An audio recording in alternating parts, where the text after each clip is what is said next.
புது கவிதையின் உத்திகள் என்று ஏற்கனவே பார்த்திருந்தோம். அதில் படிமம் குறியீடு பற்றி சென்ற வகுப்பில் பார்த்தோம். இந்த வகுப்பில் தொன்மம். இந்த புது கவிதையின் உத்திகள் என்பது படிமம் குறியீடு பெற்ற இடத்தை விட தொன்மம் என்பது ஒரு சிறப்பான நிலைகளில் இடம்பெறுகிறது. காரணம் என்னவென்றால் தொன்மம் என்ற வார்த்தையை சொன்னவுடன் நம் மனதில் தோன்றுவது என்ன? பழங்கதை, தொல்கதை, பழமையான கதை, நம் பாட்டு தாத்தா சொன்ன கதை. இந்த கதைகளை எப்படி புது கவிதைகளில் பயன்படுத்துகிறார்கள் என்ற உத்தியை தான் நாம் தொன்மம் என்று சொல்கிறோம். தொன்மம் என்று சொன்னவுடன் பழைய கதை, புராண இதிகாச கதைகள் என்று நாம் எடுத்துக்கொள்கிறோம். அதாவது புராண காலத்தில் நிறைய கதைகளையும் இதிகாச காலத்தில் ராமாயண மகாபாரத கதைகளையும் நாம் கேட்டு வளர்ந்தவர்கள். அப்படிப்பட்ட கதைகளை இன்று நாம் சொல்ல வேண்டிய அவசியம் இல்லை. அதை குறித்து ஒரு சில வார்த்தைகளை அல்லது ஒரு சில செய்திகளை சொன்னாலே போதும், அந்த கதையானது நம் மனதில் பதிந்திருக்கும். அந்த கதையை வைத்து, அந்த கதை ஓட்டத்தை வைத்து ஒரு கவிதையை புரிந்து கொள்ள முடியும்.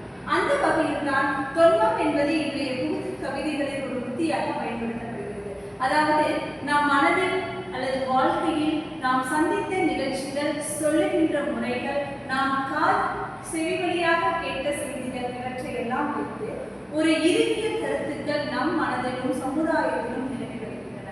அப்படிப்பட்ட இறுகிய கருத்துக்களை ஒரு செறிவான முறையில் ஒரு கவிதையில் தரும் பொழுது பழைய கதையும் புதுப்பித்தது போல வருகிறது. புதிய நிகழ்வுகளை ஒன்றிணைத்தது போல ஒரு சில செய்திகளோடு கவிதையானது கவித்துவம் மிக்கதாக முடிகிறது என்ற வகையில் புது கவிதையில் தொன்மம் என்ற உத்தி பயன்படுத்தப்படுகிறது. இதனுடைய பயன் 3 நிலைகளில் சொல்லலாம். ஒன்று, ஒரு பொருளை ஓரிரு வார்த்தைகளிலேயே சொல்லிவிடலாம். சான்றாக ராமாயண கதை முழுவதும் சொல்லாமல் ராமன் என்ன, ராவணன் என்ன என்று சொன்னாலே போதும் உங்களுக்கு புரிந்துவிடும். ராமனுடைய குணநலங்கள் நமக்கு தெரியும், ராவனுடைய குணநலங்கள் தெரியும். இதை கவிதையில் கொண்டு வரும்போது ராமனை பற்றிய விளக்கமோ ராவணனை பற்றிய விளக்கமோ தேவையில்லை. அப்போ ஒரு சொல்லை, ஒரு பொருளை எதை சொல்ல வேண்டும் அதை ஓரிரு வார்த்தைகளை விளக்குவதற்கு இந்த தொன்மம் பயன்படுகிறது. அடுத்தது உணர்ச்சிகள்.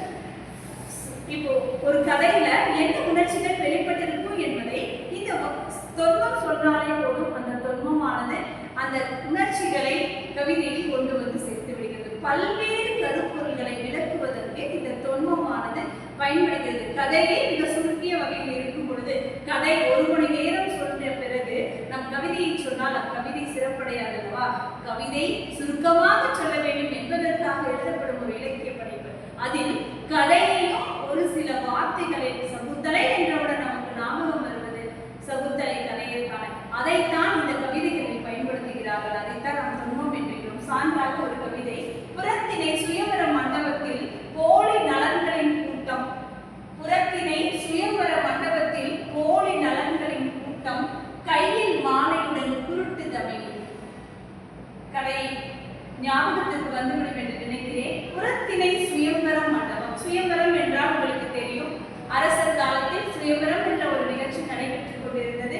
அதில் பெண்ணானவர் தனக்குரிய மணாளரை தேர்ந்தெடுக்கின்ற நிலையில் சுயம்பரம் நடைபெற்றுக் கொண்டிருந்தது. அப்படிப்பட்ட சுயம்பர மண்டபத்தில் நலன் தமையதி கதையை இக்கவிதை சொல்லிவிடுகிறது 2-3 வரிகளில். அதாவது புறத்திணை சுயம்பர மண்டபத்தில் போலி நலன்களின் கூட்டம், கையில் மாலையுடன் குருட்டு தமையதி. தமயந்திகள் இன்று குருட்டு தமயந்திகளாக காட்சியளிக்கிறார்கள். நலன்களும் உண்மையான நலன்களாக இல்லை, போலி நலன்களாக காட்சியளிக்கிறார்கள் என்ற இந்த நலதமயந்தி கதையை வைத்து அமைக்கப்பட்ட இக்கவிதை இன்றைய காலத்தில் உள்ள நலன்களையும் தமயந்திகளையும் முன்வைக்கிறது. அந்த வகையில் இந்த கவிதை தொன்மம் என்ற கவிதை உத்தி பயன்படுத்தப்பட்டுள்ளது. அடுத்த ஒரு கவிதை, அவனுக்கு ஏவாள் கொடுத்த இனிய ஆப்பிளில் இத்தனை விதைக்கலாம். யாருக்கு? இதில் என்ன கதை என்று புரிகிறது அல்லவா?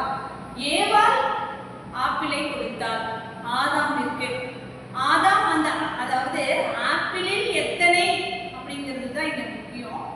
இந்த கதை நம்ம எதை ஞாபகப்படுத்துகிறது என்று சொன்னால், ஆதாம் ஏவாளிடம் இந்த ஆப்பிளை சாப்பிடாதே என்று சொன்னான். ஆனால் அவர் சாப்பிட்டார். அதனால் இந்த உலகமே மிகப்பெரிய அளவில் மாற்றத்திற்கு உட்பட்டது, சாத்தான்களின் ஆட்சி வந்தது என்று பைபிள் சொல்கின்ற நிலைகளை இக்கவிதை ஒரு சில வரிகளிலும் அக்கதையை பின்பற்றி அக்கதையை நம் கண்முன் நிறுத்துகிறது. இதை இன்னொரு வரிகளில் சொல்லலாம். மனுஷபுத்திரன் கவிதை, ஆப்பிள் கிடைத்த ஏவாள் புத்தியுடன் உலகம் சரி செய்யப்படுகிறது. அதாவது ஏவாள் எந்த வகையில் ஆப்பிளை உண்டாலோ அதுபோல உலகம் சரி செய்யப்படுகிறது என்று சொல்லி செல்கிறார். ஒரு கதை, புராண காலத்து கதை நம் காது வழியாகவும் செவி வழியாகவும் நம்மிடம் சென்ற கதை, நம் உள்ளத்தில் பதிந்த கதையை கவிதைகளில் இனிமையாக பயன்படுத்துவதுதான் தொன்மம். கடைசியாக ஒரு சான்று, நானும் சகுந்தலை தான், கிடைத்த மோதிரத்தை தொலைத்தவள் அல்லல், மோதிரமே கிடைக்காதவள். ஊர்வலம் என்ற இந்த கவிதை மேத்தாவுடையது. எவ்வளவு அழகாக சொல்லி செல்கிறார் பாருங்கள். நானும் சகுந்தலை தான். இன்றைய பெண்களை பற்றி சொல்கிறார். மோதிரம் கிடைத்து துளைத்தால் அன்றைய சகுந்தலை, ஆனால் இன்று எனக்கு மோதிரமே கிடைக்கவில்லை என்று புலம்புகின்ற ஒரு மன வெளிப்பாட்டை இக்கவிதை சொல்கிறது. இதைத்தான், இப்படி பயன்படுத்துவதைத்தான் நாம் கவிதையின் உத்திகளில் தொன்மம் என்று சொல்கிறோம். பழைய கதையில் புராண கதைகளை முரண்பாட்டாகவும் புதுமையான நோக்கிலும் கவிதைகளில் கொண்டு வந்து சேர்ப்பதற்கு பெயர்தான் தொன்மம். இத்தொன்மமானது கவிதைக்கு உணர்ச்சிகளையும் அழகியலையும் தருவதோடு வாசகரின் மனதில் பழங்கதைகளையும் இன்றைய கால வாழ்க்கை சூழலையும் பின்னி பிணைந்து ஒரு உணர்வை ஏற்படுத்துகிறது. அந்த வகையில் தொன்மம்